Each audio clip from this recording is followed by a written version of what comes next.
This conference will now be recorded. So, welcome everybody. Thank you very much for joining us, and a particular welcome to Dr. Adam Barlow, who's the Executive Director of Wild Team, which is based in the UK but works internationally, looking at sort of capacity development for project management, for improving conservation effectiveness in countries throughout the world. And Adam's going to lead on a webinar which is sort of a broad introduction to project management.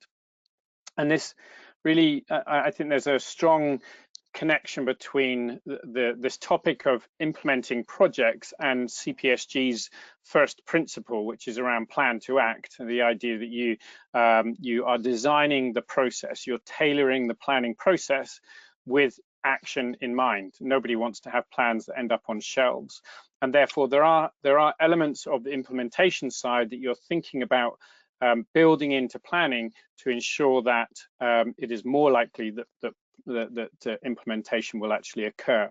And hopefully as we go through, well, I'll look for connections back to the planning process, and there may be some obvious ones as well that Adam or you make in the process. So without further ado, I'm going to hand over to Adam. And Adam, maybe you can do a richer introduction to yourself and to Wild Team, and then we can get started either with your video on or your video off. And I'll keep an eye on the chat room. Thank you. Okay, great. Yeah, thanks, Jamie. And hello, everyone. Nice to be in touch with you. And I can see on the chat people are saying hello. It'd be really nice. I'm not familiar with you guys. It'd be really nice to get to know you a bit better, just by knowing both where you're from, as some people already put in, but also what state you're in, how you're working, what organization, or if you're a student, or if you're looking for employment and conservation. That'd be great for me to get to know you a little bit more. So a bit about my background and how I came to this point where I'm talking about project management, something I never thought I'd do in my life when I started out. But I started out probably like a lot of you on the classical route of learning about ecology, how to count things. And I got a little bit obsessed with first sea turtles and then tigers. I spent a lot of time out in exotic countries, wandering around forests, doing what I thought was exciting research and writing important opinion pieces about how to do things, and not seeing much impact from my efforts. So how I got to project management really was about the kind of a growing realization that I was missing a lot of skills. I got a PhD and MS. I got loads of field experience, years of field experience, but I was continually failing at making any difference. And thanks to some input from other people, I really realized that I was missing quite a few skills. And one of them, the key one that I'm really passionate about now, that I used to actually not enjoy, or I used to actually hate. I used to think this is all kind of admin and stuff that wasn't conservation. I'm now really passionate about doing good project management, because it really made a difference for our team. We were actually, through these skills and planning skills, we're actually able to make a difference for tigers after years of utter failure. So I'm passionate about providing these skills to other conservationists, because I think it can make the world of difference to both what you're trying to save, but also personally on a career, about feeling like you've done something useful. So, and what I'm going to talk about here is about, like James said, about project management, but also I'm going to keep coming back to how that is linked to planning.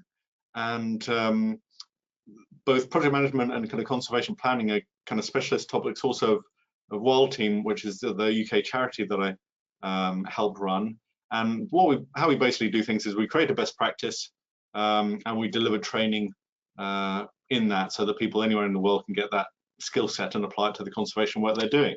So we're very excited about capacity building and living vicariously through the people that are all, you guys that are all out there and passionate about saving whatever species or landscapes you're interested in. We love working through you and supporting you to do the best job you can. So thanks for, I can see a few people posting about where they're from, and that's nice to hear. And so I'll show you what I'm going to go through today. If I can get this to work. Right, first thing is it's going to seem a bit basic in some respects, but it's all going to come together, and you'll see it's kind of linked back to planning. And some of the things I need to start off in a kind of basic level, not because oh, I see there's kind of a funny play button going on here. Okay, so can you still see me? Okay, that's great. So yeah, what is a project? What is project management? It means, surprisingly, those two things mean very different things to different conservationists. And then I'm also going to talk about how to improve project planning and management, which is also a struggle. So you might have a way of doing project management or project planning, but then how do you go about, doing that or infusing it into your team or your organization? And then I'm going to finish off with, if you're interested in these types of areas, what can you do to increase your or your team's capacity in project management or project planning? So let's start off. Let's see if I've mastered this. Let's see. I'm going to try and I'm just having some technical difficulties making my screen go forward. Here we go. Here we go. Right. Okay, first of all, what's a project? I used to think a project could go on forever. I created an organization called the Sundarbans Tiger Project that just did that, it went on forever. Everyone used to ask me, when's it going to end? I said, oh, well, as long as there's tigers, there'll always be, a tiger project. And what I didn't realize is what project was all about and how it can be used to control progress of your work in a really handy way. But projects can be of any length. They can be to accomplish anything. But you can kind of arrange projects in different ways. You can have a standalone project that's not connected with anything else. Like you could be creating, a new bit of software to enable drones to automatically detect poachers they see or something like that. You could have a simple program where you have a list of sequential projects that run one after the other. One starts, finishes, the next one starts and finishes. Or you can have a really complex program where you have projects all over the place that start and finish in different times. Some of them might be running in parallel. So there's different ways to do a project and arrange different projects together. Now, let's see if we can go on to the next screen.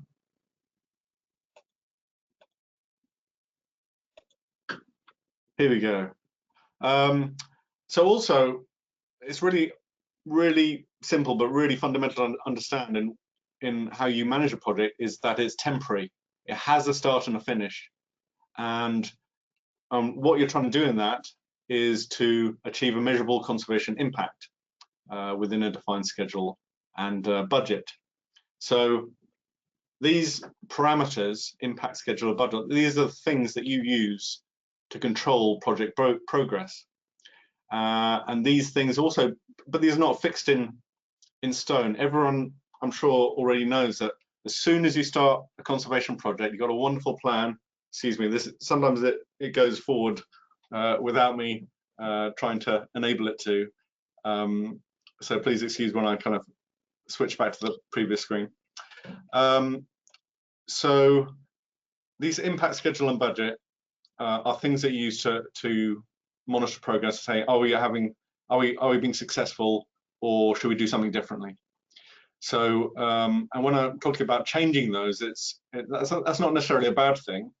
So the worst projects are those that carry on regardless and just implement the plan for 4 years, even though after the first 6 months they knew it wasn't going to work because something they thought they knew was different or something unexpected happened.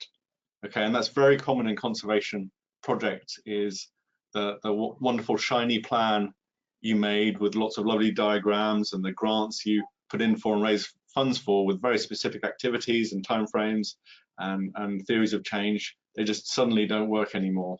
A government changes, you realize there's a new threat you hadn't thought of that suddenly arrived. Things change very rapidly. So, but still with these parameters, these enable you to work out if you need to make that change. So if you're achieving your impact within the schedule and budget, great, you can relax. Well, normally what happens is, we're not achieving anything and time is running out and we're spending all the money fast. So project management is all about controlling those 3 parameters. So you make sure that what you're doing has an impact, has an acceptable impact.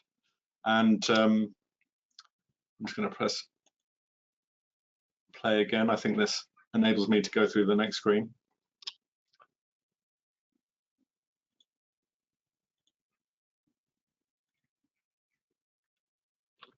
Okay. So what about conservation impact? This is also, it seems a bit simplistic probably for you people that have already a lot of experience or studied conservation, but this is really confused in the conservation world about a difference between the change you're trying to make and the activities you're trying to do to create that change. And you'll see, look at any conservation organization and you look at their ways of measuring impact, and you'll see a confused collection of we did this and this was the change we made. And it's a really fundamental difference. And this is a fundamental thing to get right in running conservation projects, is to understand what it is you're measuring in terms of impact. And for us, how we defined impact is changes in biodiversity targets, like improving a tiger or whale population, or changing a threat, but also some intermediary results that are also changes that you help to achieve, like changing a behavior, or changing someone's attitude or a group of people's attitudes. Those are also the changes that you make that are necessary to reduce the threats, to improve the status of biodiversity targets. And so those are also important things to aim for and measure. What I used to do was just focus on the biodiversity target results, and I would write what I thought were exciting grant proposals about how I was going to save tigers with $20,000, and I was going to do this activity over here, normally counting some tigers, and then suddenly the tigers will be saved over here. The population would increase by 20% or something, and I missed out all these intermediary results that would have been more meaningful to measure and were actually more in my control. And this is the whole point of the project, is to create measured impact. So this is how we define it.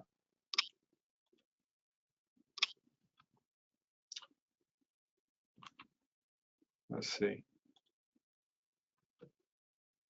Just trying to go forward. There we go.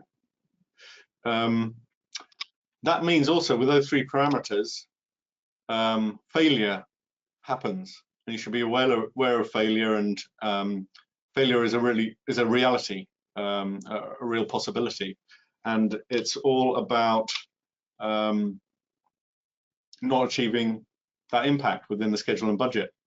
So I would think, without exception, all the projects I ever did when I started off in conservation, involving tens of thousands of dollars, all of them probably numbering, a good 4 or 5, failed in some way.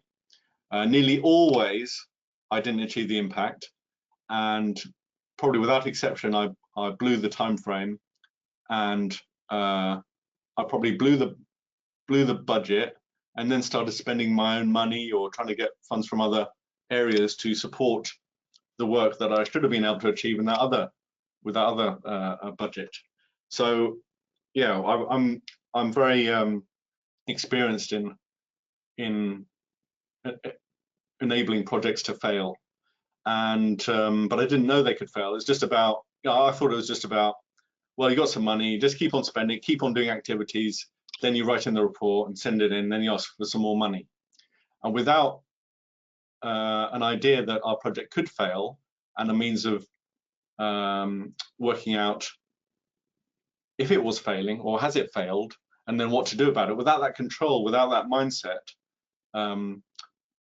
we didn't have any way of improving what we were doing. We just kept on doing the things we planned and failing. So what I'd like to do now, and also this might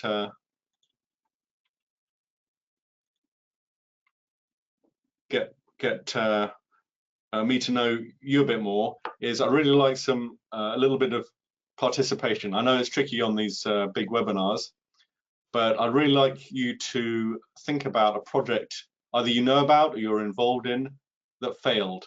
Either you didn't have any impact or the planned impact, or you blew your schedule or budget, or all of those things.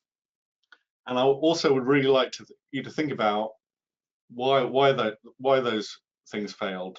And particularly I'm interested in reasons why the project team failed. Not reasons, you know, I know there's circumstances where the outside world suddenly does crazy things and stops your team from doing anything. Those examples are fine, but I'm really interested in people that are reflective enough to say, thinking about it, we really didn't do this very well. We really failed because of this. Those are the exciting lessons learned that can really improve how people do conservation. So I'd like you to spend, you know, just a couple of minutes thinking about that, and then I'd really like you to just share it in text on the chat with the other members. So I don't have any prizes for the people that are going to be brave and start sharing first, but I'm going to just sit back and let you think without me talking at you for a couple of minutes, and then see any examples that come in. So off you go. I'll check in with you in two minutes.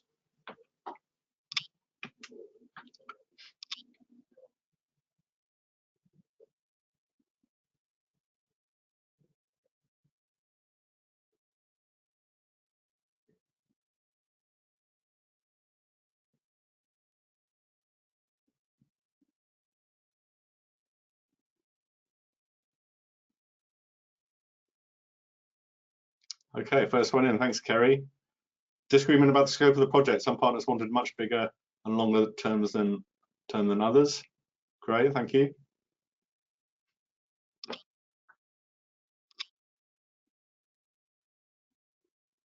And then halfway through, great.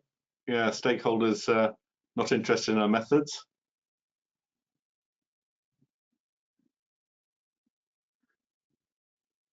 And then great one from Hannah also. The impact you're trying to achieve greatly reduced to too many projects. Everyone was over dispersed. Okay, collaboration problem.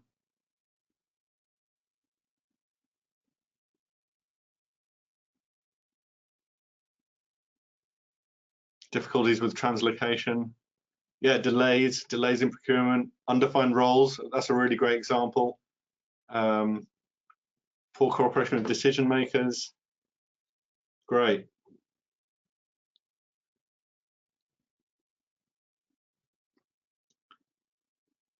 Okay, there was a general objective, but plans change, you know, from a day-to-day basis according to the budget.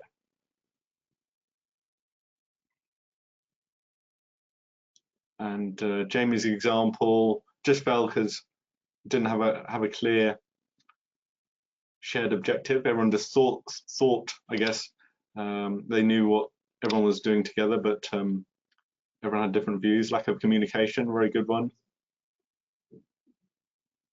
Lack of knowledge in natural history, behavior.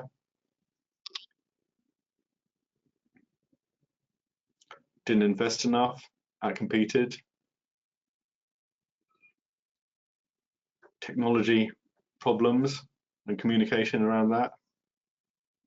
Great.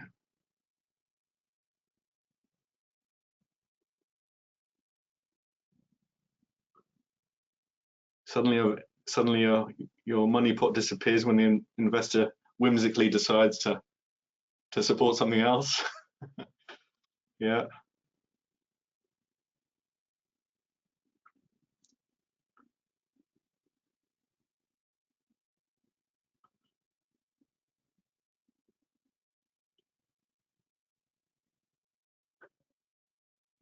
That's great. Those are really great examples, you know, and I think you know, if you talk to anyone in conservation, you'll hear about all the pain and failures and struggles.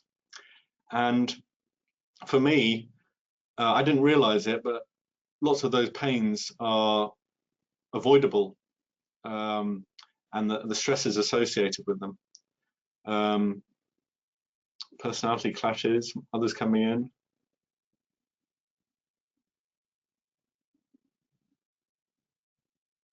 Yeah, banking on some funding that didn't come through.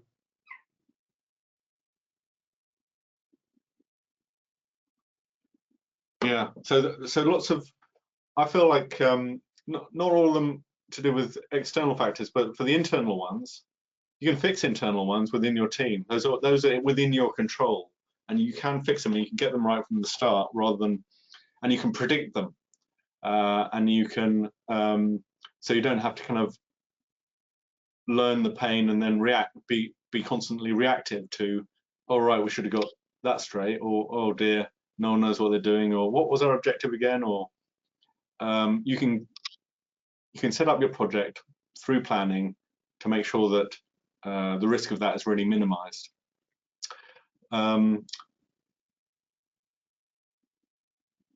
Great, thank you. And the last one I got here, and the investor cared about kind of what appeared as impact rather than the kind of real ecological impacts about the species or landscape they were working on.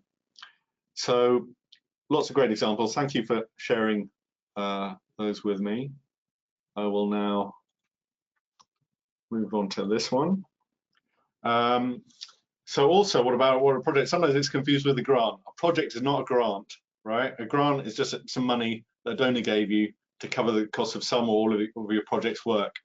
And this is really important because I see it again and again, and I used to do it all the time, without an idea or a sense of the plan of what you want to achieve and the project that you want to do, then all the time you are beholden to the donor, and you're almost trying to please the donor and what they want to do, rather than improve the status of the biodiversity you care about. So once you have that central plan and a central way of doing projects, you're much more in control of your work, and then you understand how, well, grants are one kind of funding stream, and you get it to support your work.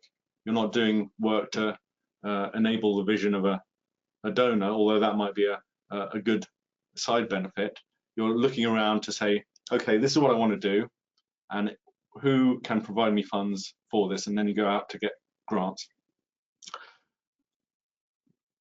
So in terms of what is project management and how we look at it, well, we think of it as a collection of things. It's a collection of lots of common sense things that some of which, most of which you may be doing individually, but the trouble with having an individual way of, everyone having an individual way of doing things, is that you can't really work effectively as a team.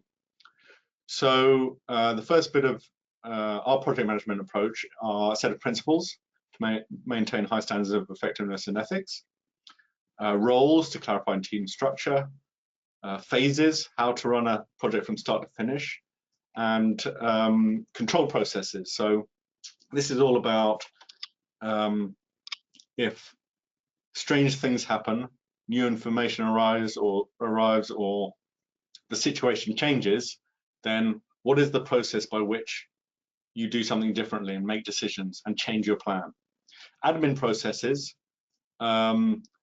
really simple to get right, but also often not gotten right, and they cost a lot of time and effort when there isn't a system. So doing simple things about putting an admin process in place can really save the teams a lot of time. And then the last component of our project management approach is documents, which is a set of kind of tools and templates to enable you to do conservation, project management of any kind of conservation project. So I'll go through those briefly. He says, clicking buttons, hopefully. 5 principles. Do something, focus on impact, knowing who does what, informed adaptation, fit for purpose. The do something principle, I think is really important. It's because it's about not waiting for perfect information. We're all, you know, a lot of us are scientists, right? And we all think we need robust scientific peer-reviewed evidence for everything before we kind of walk out the door or make a cup of tea. Is this cup of tea going to be good for me? I don't know, I better read a paper. Do something is about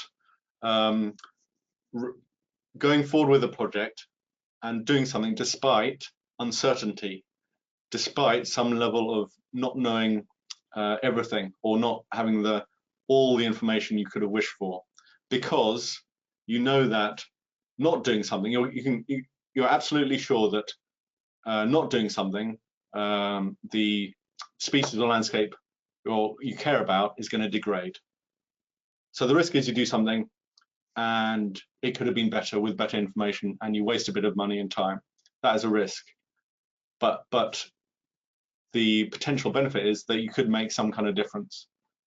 Do nothing means that you just yeah, obviously the species goes down or what have you. Focus on impact. This isn't probably, if you don't remember anything from today, I think this is the most essential thing in the whole project management approach. It's about focusing on the change you make rather than what you do. So when you're designing your projects, you have really specific changes you want to make to threats, to behaviors, and you focus on those. And then if you focus on those and that mean everything to you, then when you design activities and they don't start working, then the activities are very easily changed and you can shift them around. And by focusing on the impact, it gives you much more flexibility in how you do conservation, because you're always focusing on what result you're trying to achieve. Knowing who does what is all about roles and assigning responsibilities to different tasks. Informed adaptation is about how to make changes when conditions change. And fit for purpose is really about, okay, you've got this project management approach, but how do I use it that best suits my work? Because there's a way of doing project management that is very cumbersome and takes more time and isn't helping the project. It's actually slowing down the project. Project management is all about making conservation projects faster and more effective. So if your project management approach isn't doing that, you have to look at it and think, well, how can we change it to make it quicker and more efficient? And that's an essential principle as well. Okay.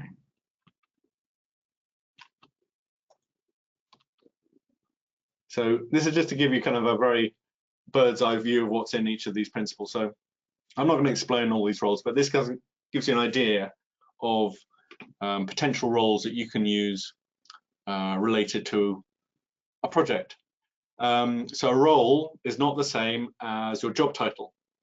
It's not the same as being program coordinator or GIS specialist or what have you. A role is a temporary set of responsibilities that you give to someone in order for them to be a part of the project. So, okay, you are the marine shark expert. That's your job title. But for this one, for this project, I want you to be the project manager for this project. So it's a role. And with each of these roles is a set of decision-making abilities and a set of responsibilities about what they do in different stages of the project. And it really helps the efficiency of a project, because not only do the person with that role know what they're doing, but everyone else in the team also knows what that role does. So there's no confusion about who makes a decision, about what happens if there's a new risk or issue to deal with. You know, it's all clear to everyone. And there's other project roles or connected project roles associated with overseeing the project like who's checking to make sure the project is going well, apart from the people that are doing it.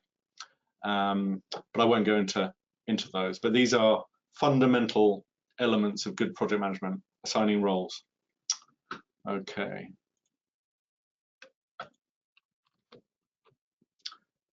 There we go.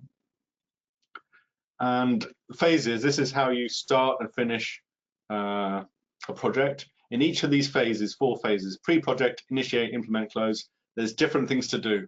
And you don't get to the next phase until you finish all those things, right? So in pre-project, for example, this is where the planning comes in. Planning is actually a part of the project management process for us. And so within pre-project, you already know who's making the project plan, who's signing it off, and then in the pre-project, you're also raising funds before you move on to the next phase.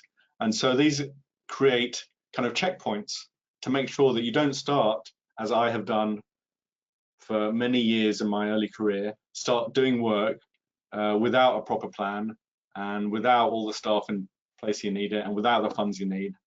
It stops you just going off as like a headless chicken, doing work frantically and to not great effect. And then essentially, how do you close a project? You know, what are the tasks you have to do to make sure that you've evaluated what you've done, you've filed, you know, you've informed all your stakeholders and donors and handed over documents. Simple things to get right, but if they're not done right, then that project and what it did and achieved can be lost. So yeah, big yellow arrows because this is where the planning bit comes in the pre-project phase.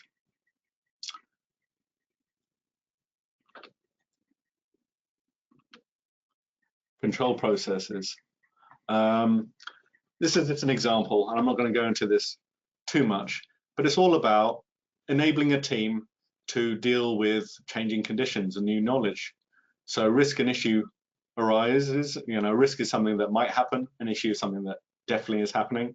Like, for example, an issue could be, you know, the government has just changed and has changed all the personnel in the government department you're working for, and now you have no social capital, you can't get any decision made, and all the project is at kind of standstill. That's an issue. A risk could be, you know, the government might change, you know, next month. And so there's a few control processes, but like dealing with risks and issues is a fundamental one. This is a fundamental one for how to enable you to deal with that change and what that means to your plan. Because you started off with a plan, you know, a year dot, and now things are changing. What do? Things are going wrong, and dealing with risks and issues gives you a way to change that plan in a kind of intelligent, measured, and useful way. So what normally happens is if there's a risk and issue that's going to, a risk and issue is important if it's going to basically reduce your planned impact, what you're trying to achieve, or blow your budget or blow your schedule. So if that is happening, then you have to think, what you either have 2 choices. You got to do something differently, which means changing your project plan, which is okay to do, or just saying, you know, let's just closing the project and saying we're not going to be able to achieve anything meaningful here, so let's stop spending money and time and let's close the project right away. And sometimes that could be the best decision to make, rather than carrying on regardless. Now, next slide.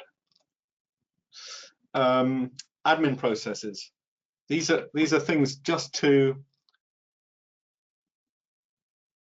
speed up how you do things, like simple things like hold meetings and capture notes from that, or create documents. I don't know about you, but I've gone through lots of painful situations where there's 20 people involved in a working group trying to get a document, you know, finished, and it just takes forever, and no one knows who's meant to be doing what and who's judging when it's finished, and it's just confusion, and sometimes it even importantly it ends up reducing the quality of those documents. So there's admin processes to help conservationists create and finish off documents so that they're ready for use by the project or by a stakeholder that needs them. Simple things to get right, but can save you a lot of time. I'm not going to go into the process itself. I'm just kind of showing you an example of what they kind of look like. Right, and document templates, these are the things that you use to control and inform your project progress. So you've got plans, like your project plan, what you're aiming to do. Trackers, these actually help you monitor progress on a day-to-day basis. Like you can't look back at a 20-page, Word document to work out what you're trying to do today, or the status of what you're trying to do. Trackers are, for us, online Google Sheets that enable you to track, what everyone's doing, all their tasks, all their milestones, the impact that you're achieving. And those trackers enable you to work out also if you've got a problem with a risk or an issue. Reports, these provide snapshots of your progress, and you can use them in, most effectively internally. You can actually generate reports from the trackers by a few clicks of a button. And here's what we did last month, this is what we're planning next month. And you can use those also to inform reports to external stakeholders like donors and things. So those are the three main types of documents we use.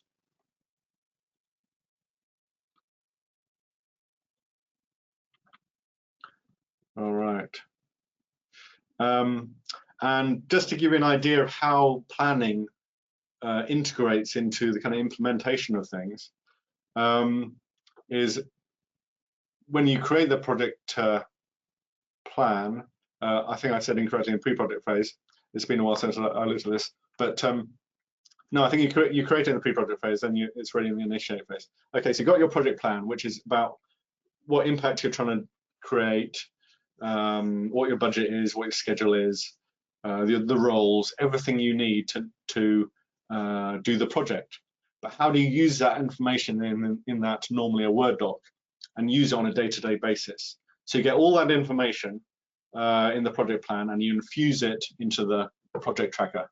So, copy and paste, here's all the tasks and milestones, here's our budget, here's our impact and our objectives and our indicators. And so then those project trackers are living documents that get updated every day by, in most cases, every member of the team. They report back on the status of their tasks. And then through that tracker, as I said, you can create different reports. You can just generate them and use them for really effective status meetings. So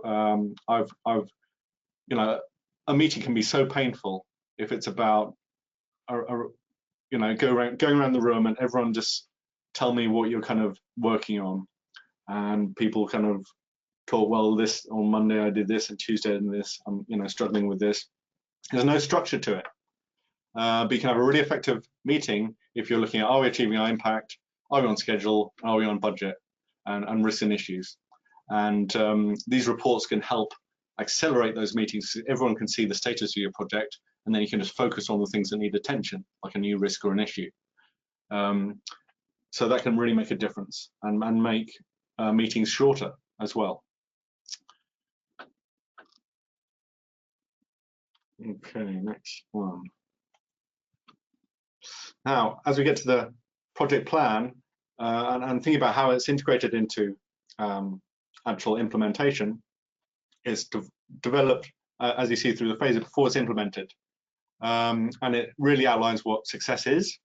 And as I mentioned, use it as a baseline to monitor your progress. So it's a fundamental thing to get right and use. It's not something that is developed, used for grants, and then forgotten about, and let's, in 4 years' time, let's check what we plan to do and write something about that in a report. That's what I used to do, but that's not a very effective way of managing a project. And these, just to give you an overview, this is the kind of contents of the project plan template that we provide. So you have a conservation strategy, which is all about the impact you want to achieve. Excuse me, I'm going back here. role stakeholder reporting work plan, which is about, what milestones you're trying to achieve, risk and issues, dependency, budget, references. So it's a standard way of creating a plan that you're going to use every single component of this plan when you get to implementation. What we avoid, which I normally see in kind of plans, are great lumps of text about the ecology of pangolins, or a description of mangroves and things, like an academic paper. All interesting, but probably useless information in terms of needing that for implementation. So a project plan distills just the info that you need to make a measurable impact. You might not have had to know all about that to make decisions about what's in your conservation strategy, about what you wanted to do and the threats and everything, but you don't need to reproduce that in a kind of a thesis format.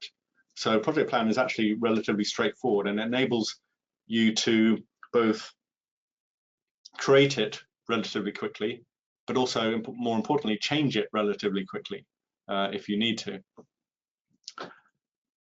So, and a conservation strategy is made up of a situation analysis, what's happening right now, what are the threats, and of course then a theory of change, and so which includes what results you want to achieve, and how you're going to achieve them. Those yellow boxes are about the work that you're carrying out, and a monitoring approach.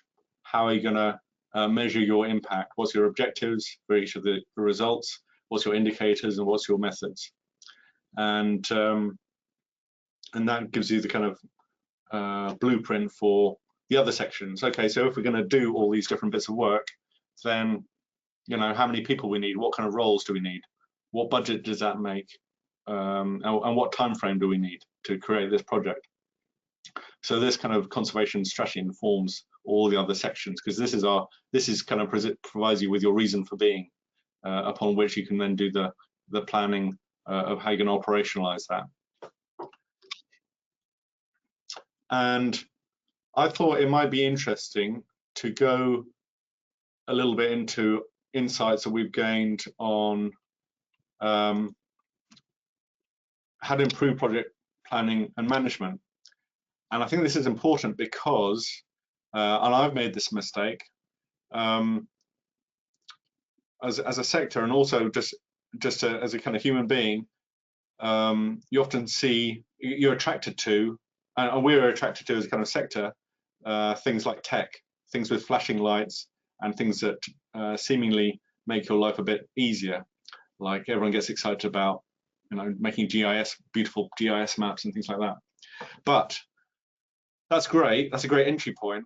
But you have to see that in context. Tech is not a project management approach. The tech enables a project management approach. Okay, so a project management overall approach includes mainly the process by which you're trying to design and control projects from start to finish, your phases, your control processes, your admin processes. What are the things in place that you're going to do to make sure this project gets done? The tech makes those processes easier and quicker and more visual and fun, but behind all of that is the people doing these processes and using the tech. And people is all about really training. If people don't have sufficient skills and confidence in either the process or the tech, then you can throw tech at them and processes and say, check out this document about what our planning and management process is, but they have no, that's not the same as enabling them to use it.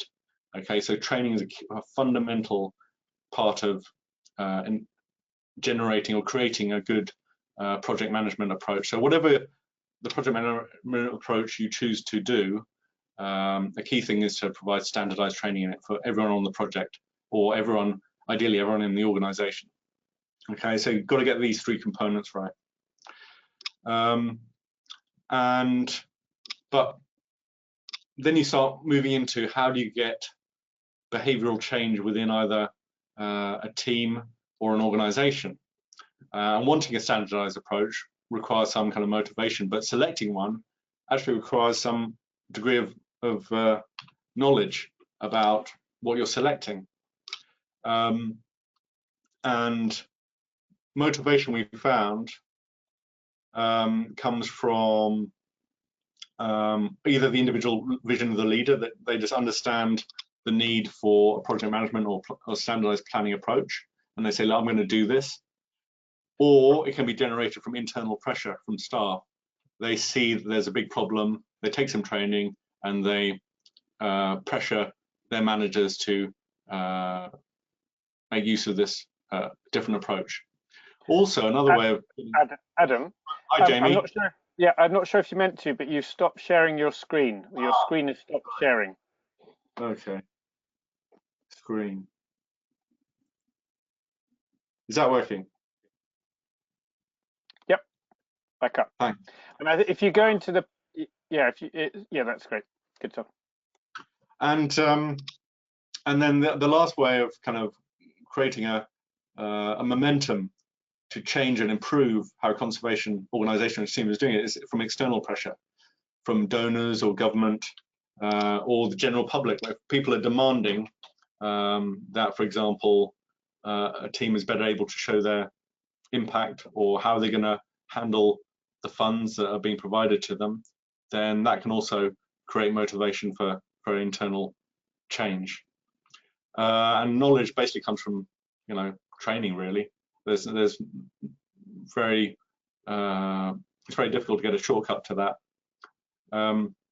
but there's lots of barriers to change, and these are the kind of common ones we come across, which are understandable, and these are the kind of barriers that I would have mentioned if when I was first starting out. These are the classic things that I would say.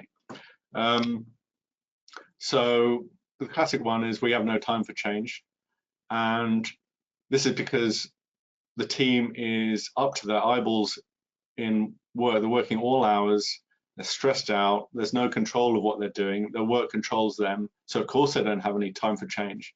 But it also shows how desperately they need that change to get in control of their work. Another one, a classic one, is we are different, we do things differently. We have a way of doing things. And this seems fair enough, okay? Everyone can choose however they want to do project management and planning. But normally when we tap the surface of these statements and look into organizations, we see that there is not much in place. Either they don't have a standardized way of doing these things, or no one is doing it, or both. Or every individual has a way of doing things that they feel works for them individually. So they don't want to change anything that they do, but everyone has a different way of doing things. So working as a team becomes very problematic. It's like, I don't know what analogy might be, but it's as if everyone's got an individual way of driving a car. It might work for them. Some people like to just drive around in reverse, some people like to drive around on the left, others on the right. It works for them, but it doesn't work as a collective. It leads to accidents and problems. So, but these are common barriers to change that stop people saying, okay, I'm going to take a leap and change how I do things. Let's see. So what next? This is just kind of my last slide. Is really about, you got a few options here. One is, just open your inbox and return to work as normal. You've got 100, 200 emails staring at you, start answering them. Or if you want to do things differently, the biggest thing you can do is train yourselves or your team in project management or project planning. Select or infuse standardized approach, into the team you're in or your organization. And you can also accelerate and improve how you do things by learning from and getting support from your peers.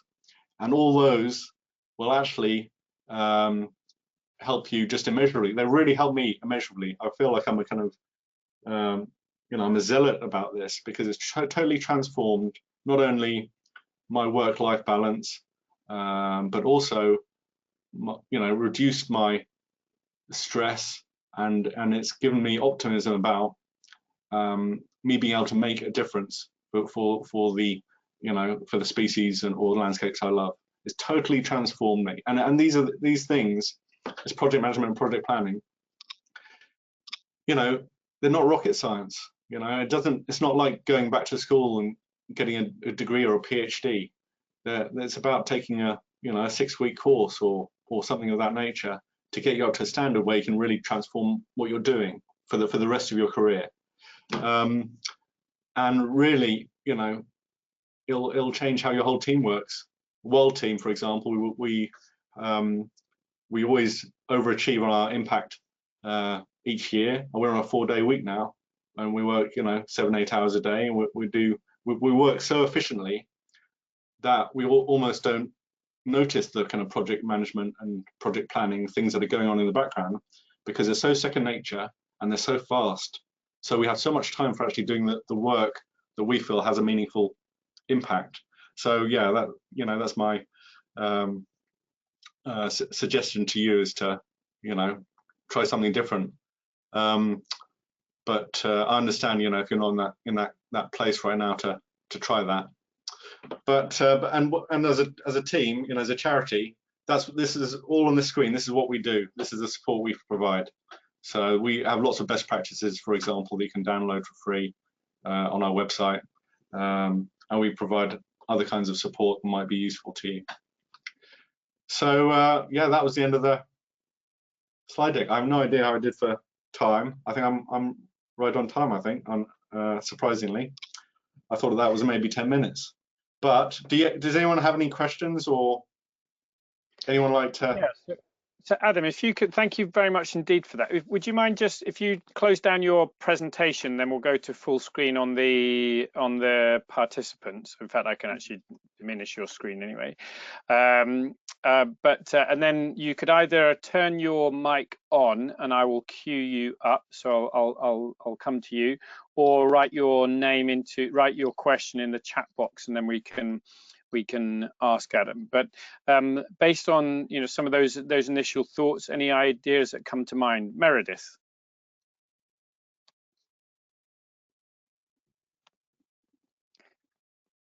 Meredith, do you want to ask your question or make a comment?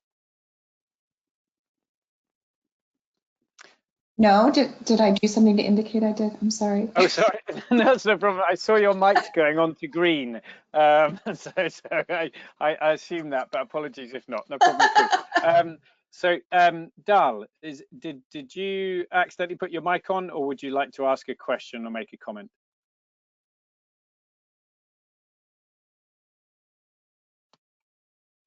Maybe we had two on that. So let's go to the chat box. So Kerry asking about what training opportunities exist to enable teams or individuals to develop competency with some of these practices.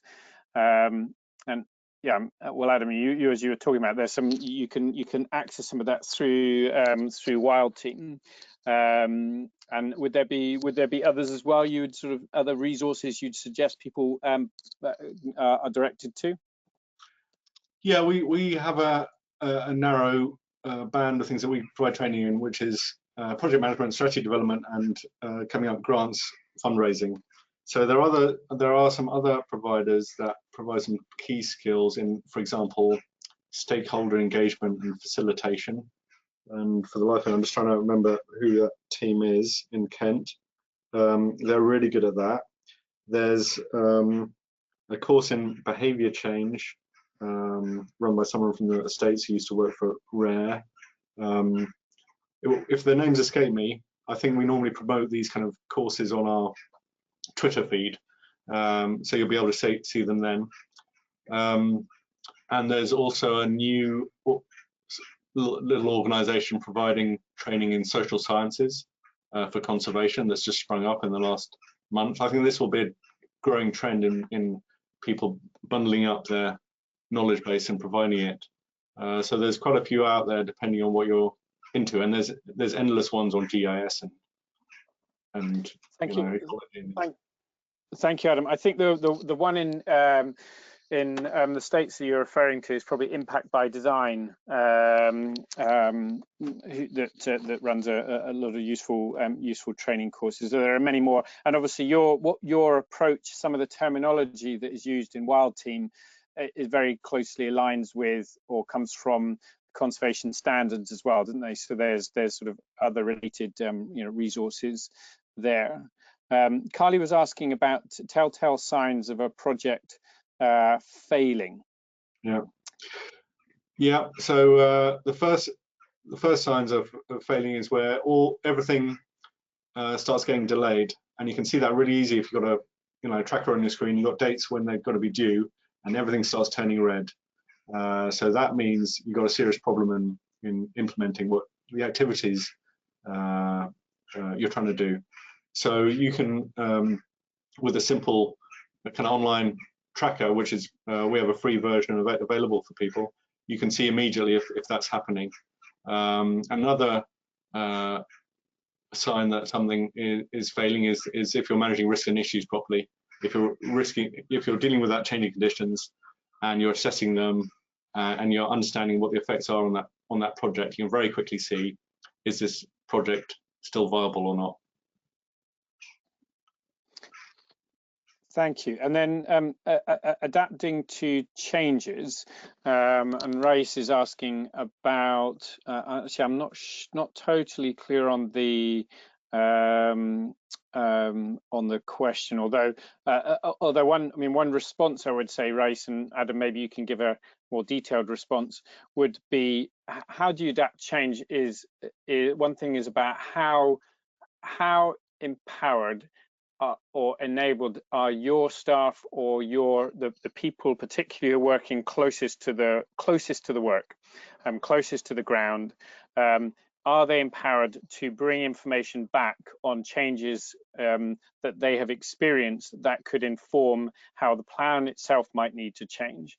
And there's often a one-way street of communication and decision making that goes down, and people are then expected to deliver. And what we need to, as a culture, generally encourage, and it can be helped through processes, is to promote the movement of information back up so that we can act in a more timely fashion. And linked to that is also being able to devolve responsibility down to the appropriate level, so people aren't just communicating back up and then waiting for a long time to get a decision, but are actually enabled to actually make decisions based on that information, which I know is not a simple thing to achieve, but it's a cultural change in general I feel we need to move towards. Adam, I don't know, what would you add? Yeah, I see it is effectively a cultural change, but it's through a process change and training, so that everyone has expectations from top to bottom about both highlighting things like new lessons learned, like this worked really well, by the way, which is really good to capture, as well as this was a real fail over here, and we better change how that. And that can happen that can be important for any kind of on any kind of level. It might not affect the project plan, but it might really help the team or other parts of the team work more effectively. So, infusing a process of weekly meetings where you're talking to the team and any lessons learned from last week, how do we do things better next week on that small scale, to making sure that it's everyone's job to raise risks and issues that they see, rather than keeping silent, keeping working, is to understand what risk and issue is, raise it, deal with it very quickly, and move on. So yeah, it's all about empowering every bit of the team to be the eyes and ears and brains of the project, rather than just the person on top. And then in terms, this takes us really to the end of the hour, to the top of the hour, but Eugenia is asking about project management platforms that you would recommend. And obviously there is the Miradi, if what you're referring to, Eugenia, is a place where you can both input information, but then also use it to track results, generate reports, etc., etc. Then that would be one. But Adam, what would you add to that? Well, it depends on your needs, really. The trouble with using the main bit of text selection is it's got to be online, it's got to be accessible, and you've got to be able to afford it, but also it's going to match the way you do things. So if you have a bit of tech that uses language and terminology that you don't use in your project or project plan, there's a instant confusion there. So sometimes you can just make your own Google spreadsheet and work very effectively because it's totally aligned to what you're doing and everyone can access it, and off you go. It's free, you can adapt it as you like. So I'd recommend starting off by making your own potentially. If you want something more complex, you just then have to evaluate, does it match, is it affordable, is it online? And so, you know, you can use, there's so many project management software out there. There's, you know, Asana and Monday.com, and they all do the same kind of thing. They get what is effectively a list of stuff, and they make nice color charts for you and reports for you, and enable teams to see what they're doing. But you can also do that in a spreadsheet. So yeah, it depends on your needs really. I think, Eugenia, it would be quite interesting to have a look at what Caroline's been doing actually within our team, and maybe develop those ideas in terms of sort of simple approaches to project management and tracking. Although, as Adam says, it's probably that there's particular value in tailoring it to your needs. One of the downsides, which I think is something that we need to get better at doing within conservation so that we can improve efficiencies and effectiveness, is benchmarking. And it's very tough, it's very difficult for us, and as well as it being quite alien for us to compare what we do with what somebody is doing in another project, but a sort of similar project, to be able to look for, you know, relative gains. How did they manage to achieve what they did for the less cost or quicker or more effectively than we did, and therefore generate learning. And so there are benefits to, I suppose, having a standardized system that would allow for that learning. But the flip side is then it may be alien to your organization.